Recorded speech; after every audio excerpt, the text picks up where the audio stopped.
Bonjour à tous, j'espère que vous allez bien. Bon bah vous avez compris où je suis au cimetière du Père-Lachaise, mais ce n'est pas pour le Père-Lachaise que je ne suis là, parce que je vais ne faire que le traverser.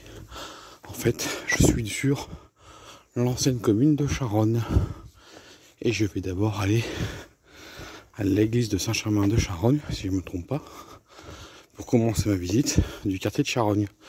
Mais je vous donnerai un peu plus d'indications sur qu'est-ce qui est devenu l'ancienne commune de Charonne et comment elle a été répartie entre les différentes communes et quartiers de Paris et ses alentours après son absorption en 1860.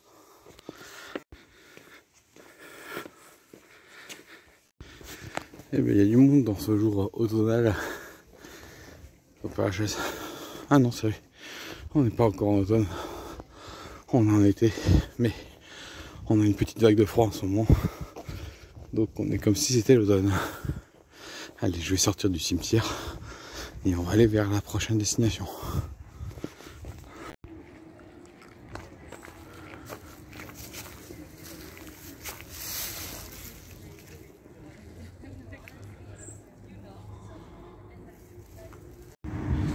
Et voilà, je longe le mur nord du cimetière du Père-Lachaise, nord-est plutôt, et je me dirige vers donc l'église de Saint-Germain de Charonne, qui est l'ancienne église du village de Charonne. Maintenant c'est une église de Paris.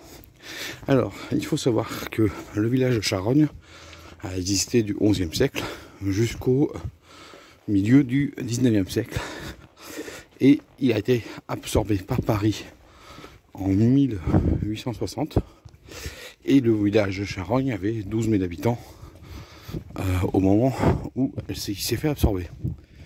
Et quand le village de Charonne s'est fait absorber,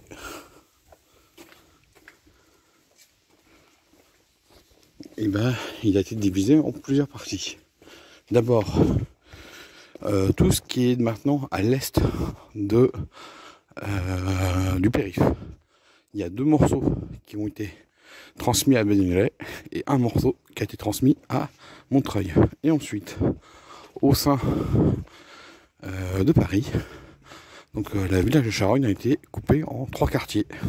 On a le quartier de Charonne, le quartier du Père-Lachaise, là où je suis, qui est complété avec un bout de l'ancienne ville de Belleville, et le quartier de Saint-Fargeau, la même chose, qui a été complété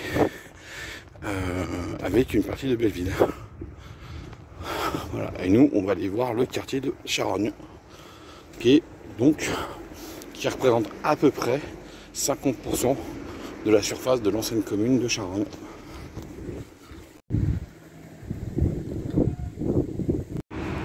Voilà la rue des Pyrénées. On est toujours dans le quartier du Père-Lachaise. Donc Charonne, avec une partie de l'ancienne ville de Belleville, constitue le 20e arrondissement. Et bien sûr, une autre partie de Belleville et le ville de la Villette constituent le 19e. Je sais plus s'il y a de voir la zone de la Chapelle, je sais plus.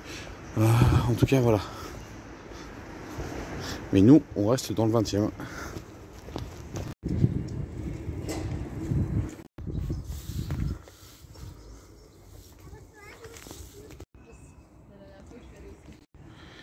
Et voilà les amis, donc je suis dans le cimetière de Charonne, qui a une particularité, c'est que comme le cimetière était avant, il faisait partie de la commune de Charonne, et non pas de la commune de Paris, quand il y a eu une décision politique d'enlever les sépultures à côté des églises pour créer des cimetières spécifiques, à cause de ce qui s'est passé avec le cimetière des Innocents, dans le centre de Paris, là où il y a maintenant Châtelet. Et bah, comme Charonne ne faisait pas partie de Paris, et bah, c'est un des rares cimetières, il n'y en a plus que deux en fait, dans Paris, où vous avez un cimetière accolé à une église. Et donc ce cimetière fait 0,4 hectares, ou plus, on va dire 0,41 hectares, et il y a 650 tombes. Et là je vais aller voir la plaque qui est là, parce que je vais vous raconter la triste histoire de la commune, parce qu'on est dans un fait historique de la commune. Tout à l'heure en rentrant dans le cimetière, je vous ai montré un mur, et en fait c'est quand ils ont creusé à côté lorsqu'on a eu des travaux après la commune, qu'il y a eu des choses qui ont été des choses. Un épisode tragique lié à la commune qui a été retrouvé ici. Donc ça c'est la tombe de Begdi Magloire, patron bâtiment, poète, patriote, poète, philosophe et secrétaire de Monsieur Robespierre. Donc 1793. Alors là vous avez le contre-jour, donc vous verrez un peu moins mal la sculpture malheureusement de la sépulture. Voilà ce que je voulais vous montrer, donc c'était cette fosse commune qui regroupe donc les fédérés, donc ce sont des militaires qui se sont rangés du côté des communards et qui ont été tués donc pendant la semaine sanglante ici dans ce 20e arrondissement qui était un tout jeune 20e arrondissement, hein, vous savez, dans la semaine sanglante au mois de mai 1971. Et donc ils étaient enterrés à la hâte dans la fosse commune qui se trouve maintenant de l'autre côté. Alors ce n'est plus le cimetière de l'autre côté, là vous voyez les grillages là-bas. C'est autre chose maintenant. Et donc leurs corps ont été redécouverts quand il y a eu des travaux en face. Et donc en 1897, donc 1897 c'est ça, leurs corps ont été réanimés ici, dans cette fosse commune. Allez, maintenant on va aller voir l'église. Ouais, l'église. Alors j'avais déjà montré ça à l'intérieur quand j'avais fait mon petit tour dans le 20e, mais je vais y retourner. Regardez, on a le site d'hiver vraiment qui entoure l'église, à part devant le parvis. Donc 650 tombes et 0,41 hectares. Ouais, le plan du cimetière.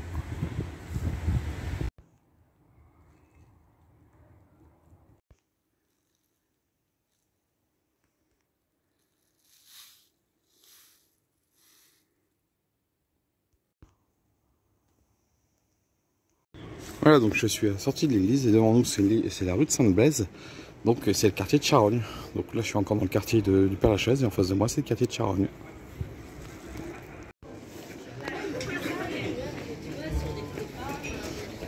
Voilà, on est... alors je vais regarder, on est un GR, mais en fait c'est le... Oh, je sais plus c'est quel GR celui-là. Je sais plus si c'est pas les collines de Paris. Donc on est rue Sainte-Blaise et on est sur une rue historique de l'ancien village de Charogne. Et on va aller retrouver dans la place centrale de la ville, l'ancienne ville. On a vraiment un esprit village.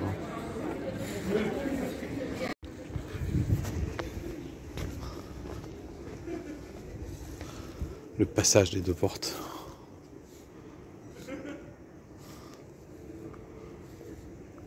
Hein? Bah ouais, on est dans Paris, hein. On est dans le 20e arrondissement. Là on voit le pont de la Petite Ceinture, l'ancienne ligne de chemin de fer.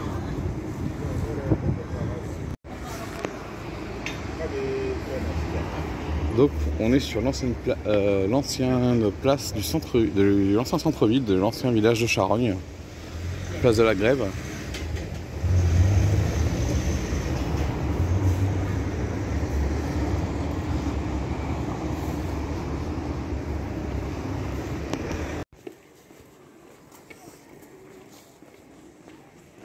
Toujours sur la rue Sainte-Blaise.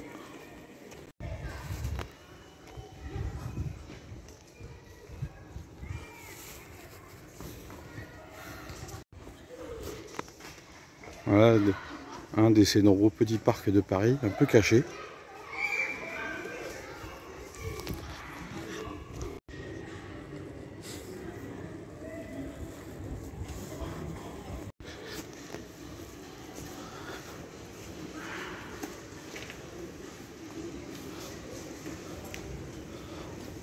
Non, c'est un des quartiers populaires de Paris. Hein.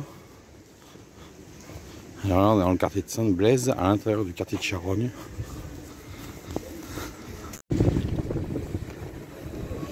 Voilà, je suis maintenant sur le boulevard d'Avaux, donc le boulevard des Maréchaux. Et maintenant, on va continuer la visite du quartier.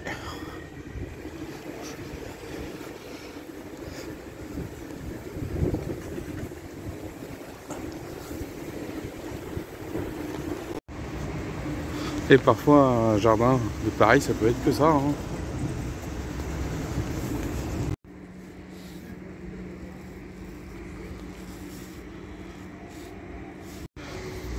Voilà, je suis sur la rue d'Avron. Donc on est vraiment dans un quartier populaire. Hein. Alors aujourd'hui, il y a 67 000 habitants dans le quartier de Charogne. Hein. Donc c'est qu'une partie du 20e. Hein. Et juste en dessous de nous, passe la ligne 9 du métro ici. Et juste au-dessus, vous avez la petite ceinture. Mais moi, je vais aller en face. Je voulais aller dans ce parc-là, mais il y a les deux ouvertures que j'ai vues, ils étaient fermées. Là, on est sur Porte de Montreuil, sur la ligne T3B, le tramway. On va trouver l'autre entrée. On fera un tour dans le parc avant de continuer. Donc ça, c'est le parc de l'ancienne gare de Charogne. Et une des gares de la petite ceinture. Et on va aller à côté de la petite ceinture qui est juste en face.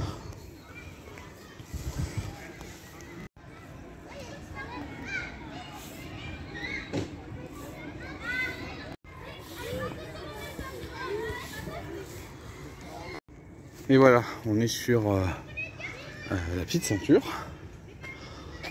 Donc l'ancienne gare était ici. Et maintenant, on va aller se diriger vers le cours de Vincennes. Alors c'est une partie du parc qui a ouvert récemment. Il a été inauguré le 20 juillet 2024.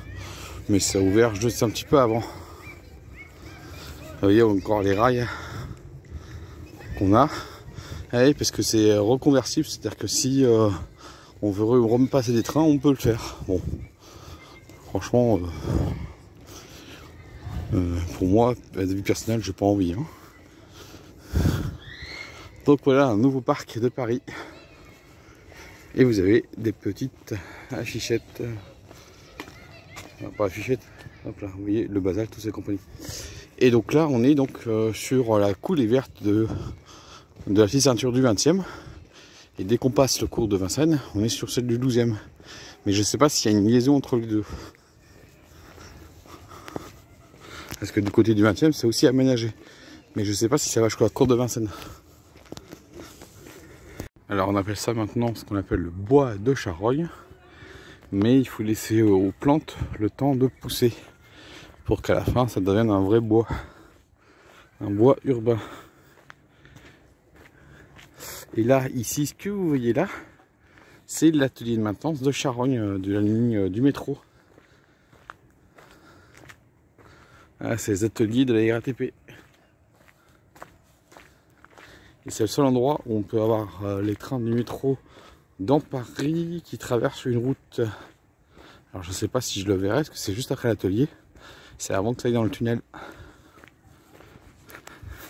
Alors je crois que c'est pour la ligne 2 ou 1, je sais plus. Et voilà le passage où le métro, quand il sort du tunnel par là, passe par là pour aller dans ces ateliers de maintenance. Donc c'est le seul passage que vous verrez dans Paris. On peut voir le métro au niveau de la route, au niveau de la rue. Voilà, c'est ce qui me semblait. Donc le viaduc n'a pas été réhabilité, mais on l'espère bien. Et ensuite de l'autre côté, donc, on a la coulée verte du 12e. Donc j'espère qu'un jour ces deux coulées vertes fusionneront. Et probablement ce n'est pas le cas.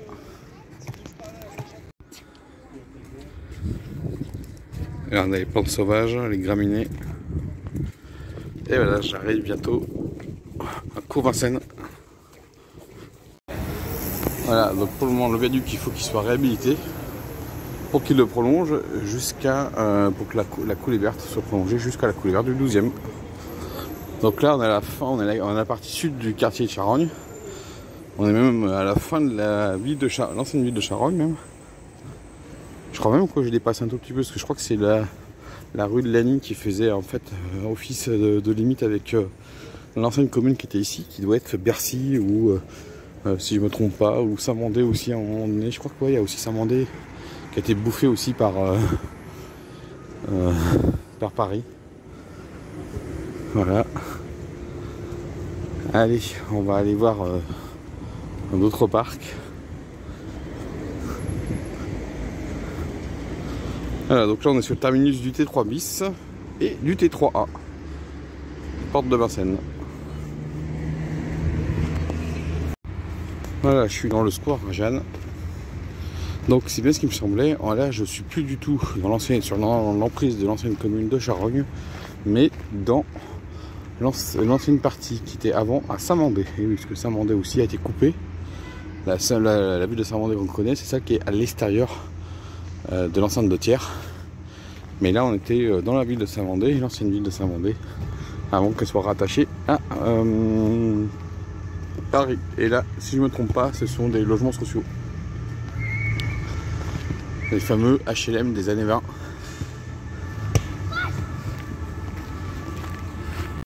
Et voilà, je suis revenu dans l'ancienne ville de Charogne. Et je suis dans le square de Sarah Bernard. Et là, il y a une petite fête. Et à côté, il y a un petit cirque.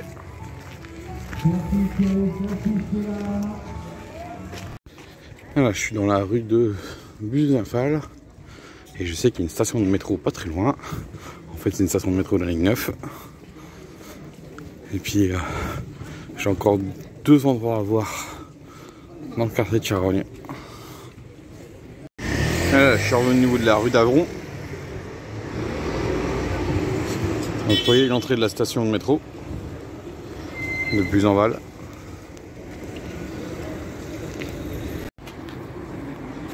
Les bains-douches.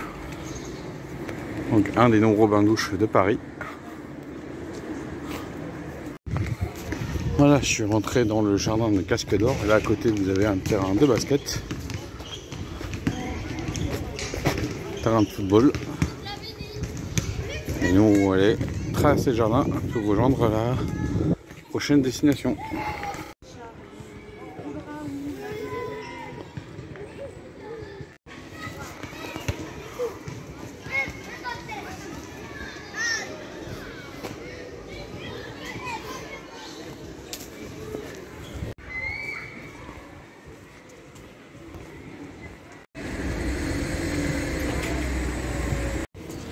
Et voilà, je suis sur la place de la Réunion.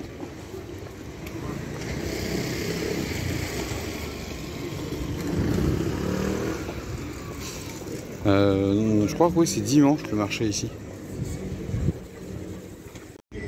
Voilà, le marché c'est le jeudi et le dimanche.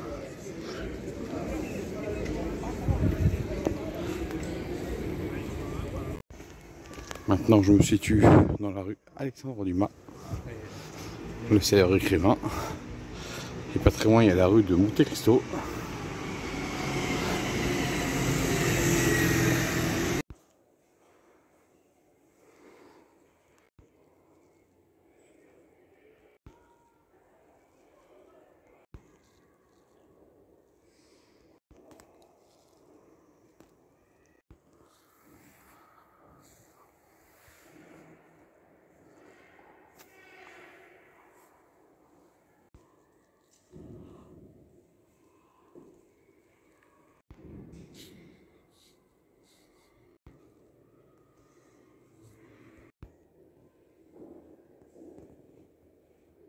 Voilà, on vient de visiter l'église de Saint-Jean Bosco.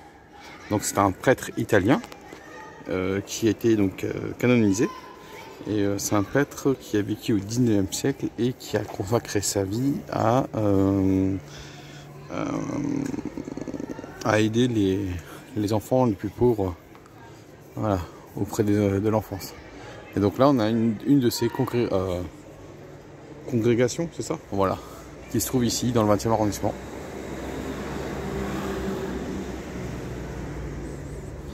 Bon bah, je vais bientôt arriver au boulevard Charogne, qui est la fin de mon périple dans le 20e arrondissement. Et la rue de Charogne pas très loin. Voilà, je suis sur le boulevard Charogne. Et là, je vais vous montrer un aménagement de voirie récemment fait. Donc ici maintenant, avant on pouvait remonter cette route en voiture. Et maintenant ce n'est que pour les bus et les vélos. On peut plus, voilà, on peut que la descendre, on peut plus la remonter. Et donc les gens ici, ils se font avoir. Et donc ils sont obligés de tourner soit à droite, soit à gauche. Et là je vous avais montré une vidéo sur le marché de Charrugne, donc c'était bien ici. Voilà. Et là, vous avez un platane commun, un arbre remarquable de Paris. Donc à droite de moi, c'est l'ancienne commune de Charrogne, donc avant 1860.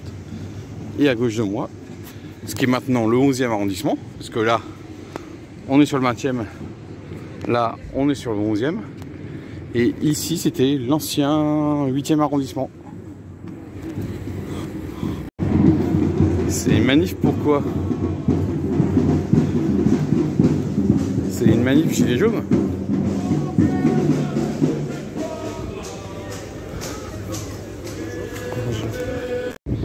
Voilà, donc c'était bien une manifestation des gilets jaunes. Bon. Bah, là, j'arrive à Philippe-Auguste, à la station, donc je vais bientôt finir ma promenade. Donc j'espère que cette découverte d'une partie de l'ancienne commune de Charronne qui est devenue donc le quartier de Charronne et avec un tout petit bout du Père-Lachaise, parce que là on est sur le Père-Lachaise, là quand on était tout à l'heure on était encore sur le quartier de Charronne, et puis ensuite maintenant là c'est le quartier du Père-Lachaise. Donc ça c'est l'ancienne commune de Charrogne, et là comme je vous ai dit l'ancien 8e arrondissement de Paris avant que ça devienne le 11e, sachant que le 8e a été coupé entre le 11e et le 12e. Et je crois qu'il y a encore un autre, non je sais pas, une autre, c'est ça, je crois que c'est 11 et 12. Voilà. Donc j'espère que ça vous a plu cette promenade, cette balade, hein. C'est intéressant de découvrir autre chose que les grandes zones touristiques de Paris. Il y a pas mal de choses à découvrir. Voilà, moi je vous laisse. Voilà, on est sur l'allée Pierre-Vergorois. Si vous voyez ma deuxième vidéo quand j'ai tourné à Nevers, je suis allé sur le lieu où il a mis fin à ses jours. Donc moi je vous laisse ici à Philippe-Auguste. Je vous dis ciao et à la prochaine. Bon, avec toutes les manifestations dans Paris, comment je fais pour rentrer moi?